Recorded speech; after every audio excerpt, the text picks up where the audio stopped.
Bismillahirrahmanirrahim. Assalamualaikum warahmatullahi wabarakatuh. Hai anak-anak, bagaimana kabarnya hari ini? Semoga semuanya sehat selalu ya. Hari ini kita akan belajar bersama pelajaran sosial.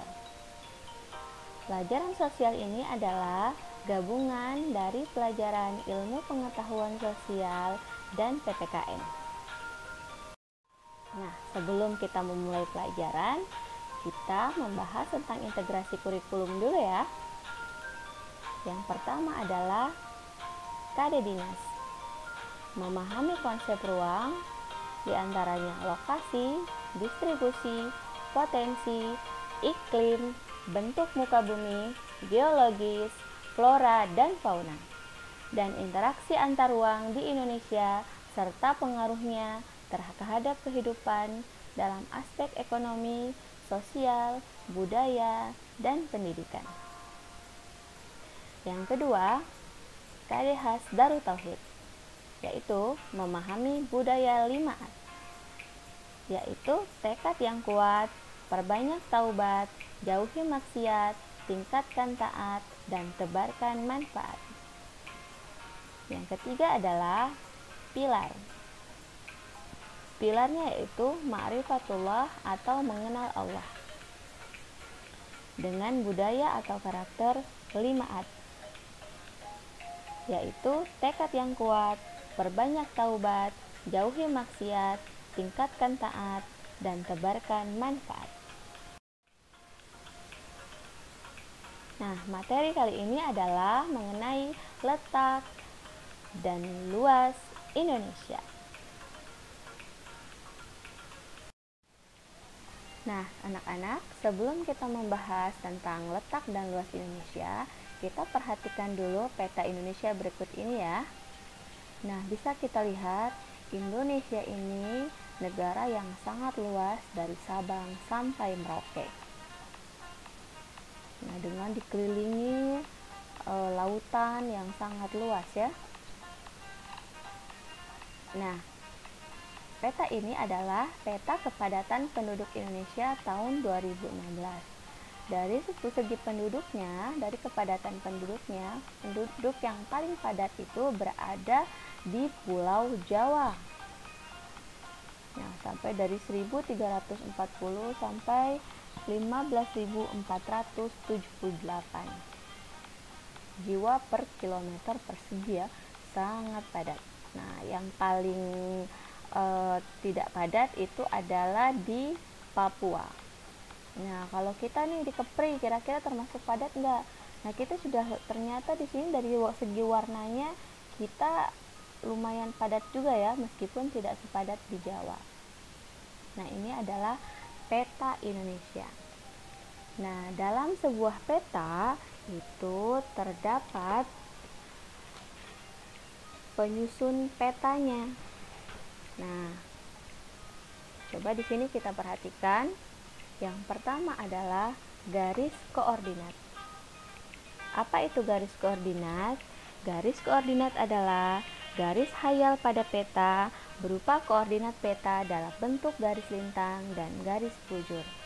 Nah, garis lintang ini adalah garis vertikal ya, kalau kita bisa bahasakan lagi vertikal, atau garis yang memanjang ya. Nah, kalau yang garis bujur itu adalah garis yang melebar dari atas ke bawah. Itu adalah garis bujur. Selanjutnya adalah judul peta. Nah, judul peta di sini sesuai dengan di sini ada tulisannya Peta Kepadatan Penduduk Indonesia tahun 2016. Yang ketiga adalah lambang orientasi.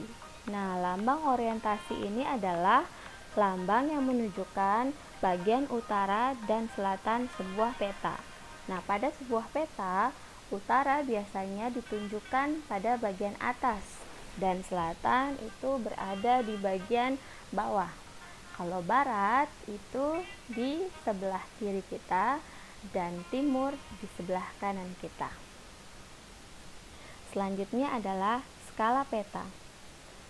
Skala peta adalah menunjukkan perbandingan antara jarak di peta dengan jarak sesungguhnya di lapangan. Nah, pada peta ini bisa kita lihat skalanya berjumlah 1:20 juta. Selanjutnya adalah legenda. Nah, legenda adalah menunjukkan keterangan semua objek yang ada atau muncul pada muka peta. Nah, jadi legenda itu adalah berupa keterangan ya. Kalau di peta ini kita bisa lihat keterangannya itu berupa kepadatan penduduk, berapa jiwa per kilometer persegi. Selanjutnya adalah sumber peta. Nah, sumber peta ini yang ada tulisannya di situ, peta ini bersumber dari Sipil Administrasi Indonesia, Statistik Indonesia 2017 BPS. Nah, itu adalah sumber didapatkannya peta ini. Selanjutnya adalah garis tepi. Nah, garis tepi ini adalah garis pinggir ya, garis yang mengelilingi peta ini adalah garis tepi. Selanjutnya adalah lettering. Nah, lettering ini adalah keterangan nama tempat pada sebuah peta. Nah, yang terakhir adalah simbol peta. Nah, simbol adalah tanda khusus pada peta yang mewakili objek yang dipetakan.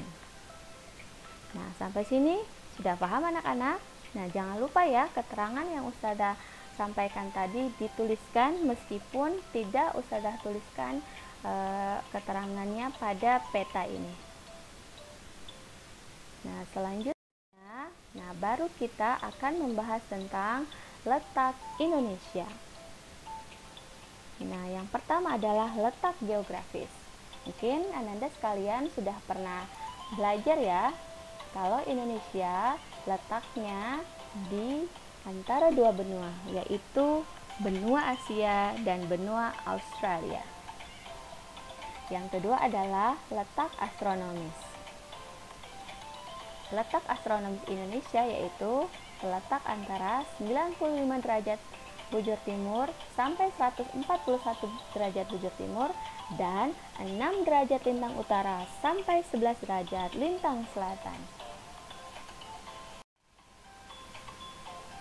Nah, ternyata Indonesia ini letak geografisnya sangat strategis loh, karena Indonesia menjadi jalur lalu lintas perdagangan dunia antara negara-negara dari Asia Timur dengan negara-negara di Eropa. Di Eropa apalagi Afrika juga, Timur Tengah dan juga India. Nah, selanjutnya adalah keuntungannya juga selain letak geografis, keuntungan Indonesia juga dilihat dari secara geologis. Nah, keuntungan Indonesia secara geologis adalah Indonesia berada pada jalur pertemuan 3 lempeng, yaitu lempeng Eurasia, lempeng Pasifik, dan lempeng Hindia. Nah, meskipun ada pertemuan 3 lempeng ini memang sering terjadi gempa bumi ya, dan juga terdapat gunung-gunung berapi. Nah, karena terdapat banyak gunung berapi inilah, maka potensi sumber energi dan mineral Indonesia sangat melimpah. Selanjutnya, luas Indonesia. Nah, berdasarkan informasi dari Badan Informasi Geospasial atau BIG menyebutkan wilayah Indonesia terdiri atas daratan seluas 1.922.570 km. Luas juga ya. Nah, sedangkan perairan atau lautan lebih luas dari daratan, yaitu 3.284.483 km persegi. Nah, jadi daratan itu lebih sempit daripada perairan kalau di Indonesia. Nah, jika dibandingkan dengan wilayah lainnya, maka luas wilayah Indonesia itu antara daratan dan perairan ternyata kurang lebih sama loh dengan Eropa atau hampir sama dengan Amerika dan Australia. Alhamdulillah ya, ternyata meskipun negara kepulauan, negara kita termasuk negara luas juga.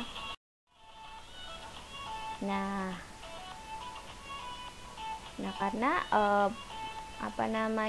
daratannya juga luas, nah jadi terdiri dari 13.466 pulau. Nah, jadi banyak sekali ya pulau yang ada di Indonesia ini, yang menjadikan Indonesia sebagai salah satu negara kepulauan terbesar di dunia. Nah, kita pun tinggal di provinsi kepulauan ya, yaitu Kepulauan Riau. Nah, banyaknya pulau membuat garis pantainya juga sangat besar, yaitu 99.030 km. Makanya Indonesia kalau menjadi tempat tujuan turis ya untuk berlibur. Karena pantai-pantai di Indonesia ini sangat indah. Tidak hanya ada di luar negeri saja ya, di Indonesia pun pantai-pantainya sangat indah. Seperti di dekat kita ya, di Bintan pun pantainya sangat indah. Selanjutnya yaitu, nah rupanya alhamdulillah pelajaran kita hari ini sudah selesai. Jika ada pertanyaan, boleh japri ke nomor WA Ustazah ya. Nah, pasti setelah penjelasan ini Ustazah beri sedikit tugas. Nah, tugas hari ini apa kira-kira? Nah, tugasnya adalah mudah saja, yaitu menuliskan materi yang Ustazah jelaskan di video ini. Nah, tulis yang tadi ya, yang Ustazah jelaskan dari awal bagaimana letak Indonesia itu, luasnya juga berapa. Mungkin kalau mau menjelaskan atau menuliskan yang tadi komponen penyusunan peta juga itu lebih bagus ya. Misalnya simbol adalah apa. Jadi simak baik-baik apa yang tadi Ustazah sampaikan di penjelasan peta tadi. Nah, seperti biasa, tugasnya ditulis di buku tulis, difoto, dan dikirim via japri ke Ustazah. Tugas dikumpul hari ini, jangan sampai ada yang telat lagi ya. Maksimal jam 12 waktu Indonesia Barat sudah dikirim ke Ustazah. Di luar jam itu tidak Ustazah terima. Ya, jadi belajarlah disiplin, karena ini slogan kita, tiada prestasi tanpa disiplin. Oke ya, keep time. Nah, ini aja tuh ada diingatkan ya kita untuk senantiasa menjaga waktu kita. Oke, sekian saja pelajaran hari ini. Jazakumullah khairan kasiron. Mohon maaf atas segala kesalahan. Wabillahi taufiq wal hidayah. Wassalamualaikum warahmatullahi wabarakatuh.